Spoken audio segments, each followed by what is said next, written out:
So what did the Clippers do so right that convinced Kawhi Leonard to sign with them?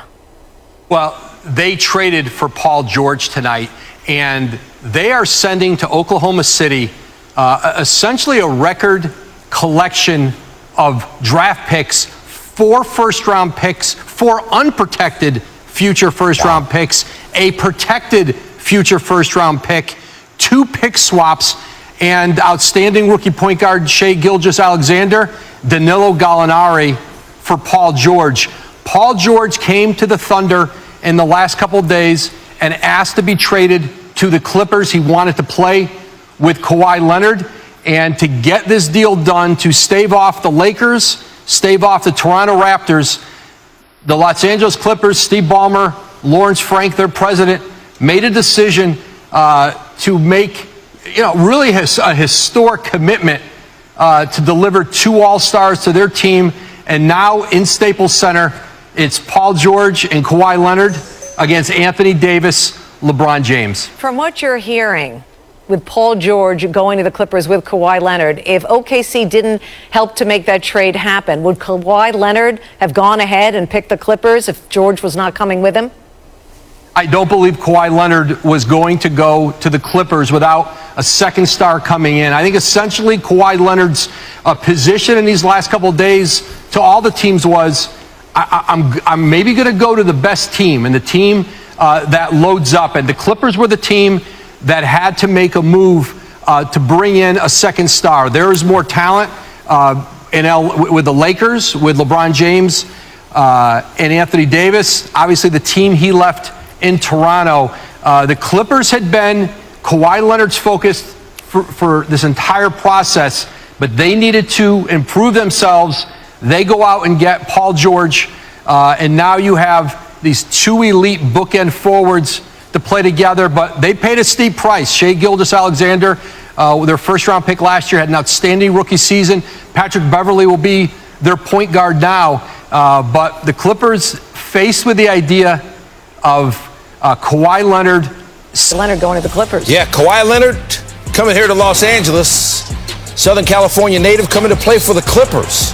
He informed the Lakers and the Raptors of his decision, according to our Adrian Wojnarowski.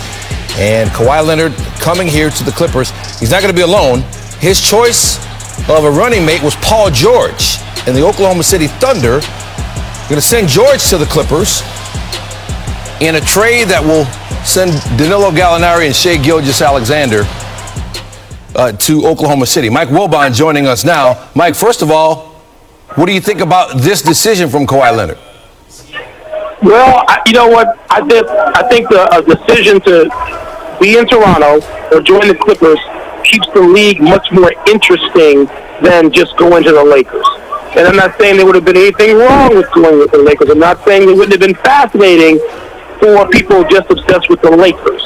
But for people who are paying attention to the league in a little broader manner, staying in Toronto or going to the Clippers at least leaves a fascination about what some matchups could be like, what some rivalries could be.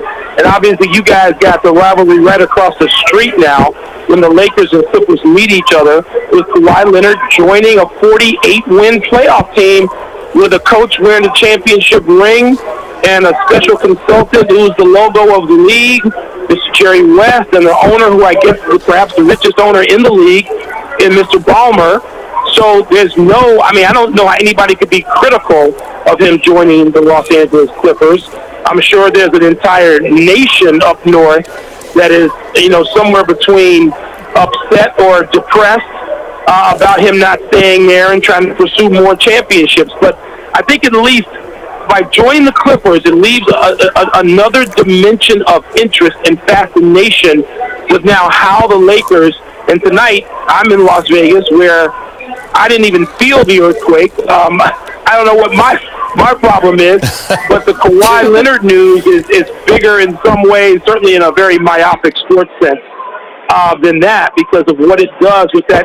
The Lakers were filling the house. Laker fans were filling the house tonight, and they were thrilled to see LeBron James and Anthony Davis in the house. And that's going to be now playing out in a way that the epicenter is going to tilt But it tilts to both sides of that arena on both locker rooms, Clippers and Lakers. So big news we'll be analyzing for days. So Adrian Wojnarowski, according to his reporting, Paul George was Kawhi Leonard's choice of a running mate, and maybe that trade, working out that trade with Oklahoma City, is what took so long for Kawhi Leonard to make a decision. What do you think about that tandem added to what the Clippers had last year? Well, I mean, it sounds like a great tandem. I mean, it sounds like a great tag team. And, I mean, now, immediately, I don't understand. I got to hear more as we go on about why Oklahoma City would be so accommodating to the Clippers. For what? I mean, do they really believe that the Russell Westbrook, Paul George experiment of a couple of seasons is done and they want to go a different direction and get younger and start what appears to be something of a rebuild? And how's Russell Westbrook going to take that?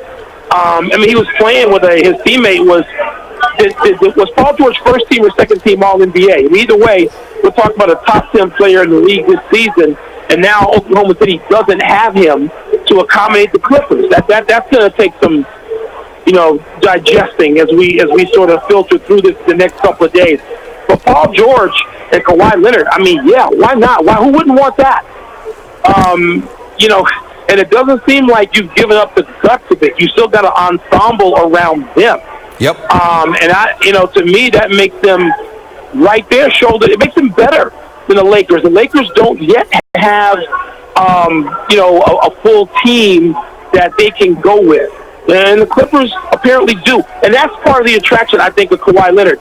He knew the pitch had to be, we're not going to gut this team for you to join us. We're going to be contenders from day one. And to me, this trumps the Brooklyn Nets move 10-1. I mean, the Brooklyn Nets move is sexy. You get KD, you get Kyrie. I mean, Kyrie's last team was better off without him, clearly. And Kevin Durant's not going to play. He's going to have a redshirt year. And then the first year, how close to Kevin Durant is he going to be the first year? So, to me, when you get a healthy Kawhi Leonard and you get Paul George and you get the guts of a team that won 48 games being coached by Doc Rivers, I mean, that seems to be, if you start talking about the big winner now in free agency this summer, not just free agency, but obviously trades too, it would seem that the Los Angeles Clippers, to me, would vault to the head of the class given what they've got now in terms of an entire team to trot out there at the end of October. All right, the Clippers adding 2 All-Stars in Kawhi Leonard and Paul George. Mike, we appreciate the time. All right, thanks a lot. Hey, did you know? By adding both Kawhi Leonard and Paul George, the Clippers will become the second team in NBA history to add multiple 25-point-per-game scorers in one off-season, joining the 2014-2015 Cavaliers, remember them, who added both LeBron James and Kevin Love. That duo, along with Kyrie Irving, brought Cleveland its first NBA championship in 2016. With the Lakers and what that big three would have looked like, or even him going back to Toronto, they went all in a way that we have not seen a team previous go all in. This is amazing. Adrian Wojnarowski, you've been following it all along. Hard to predict. Just incredible. Thank you for your insight joining SportsCenter. Thanks, Linda. All right, let's bring in Rachel Nichols now, host of The Jump on ESPN. She joins us from Las Vegas. Rachel, first of all, your general reaction when you heard the news of Kawhi Leonard to the Clippers with Paul George in this trade.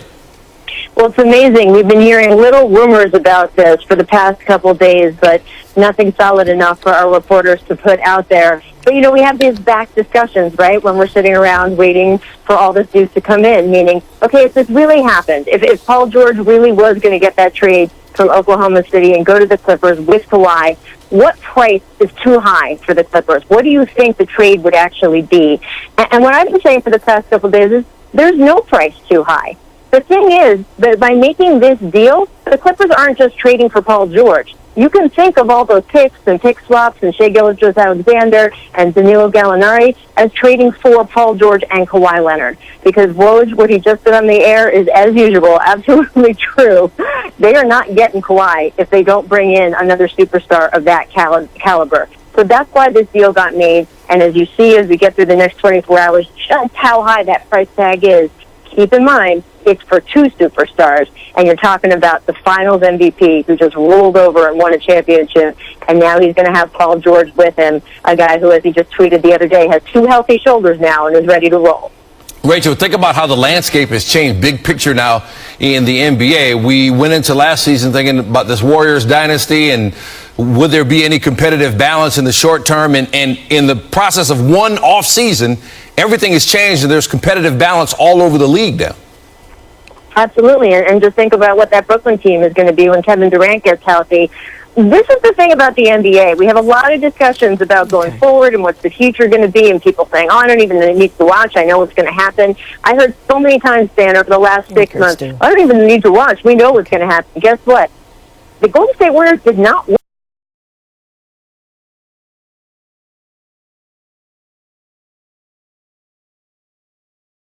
for Kawhi yet. Now, a year later, Kawhi Leonard is an LA Clipper. And that rivalry in the building is going to be insane. I mean, Linda picked the right time to move to Los Angeles, don't you think?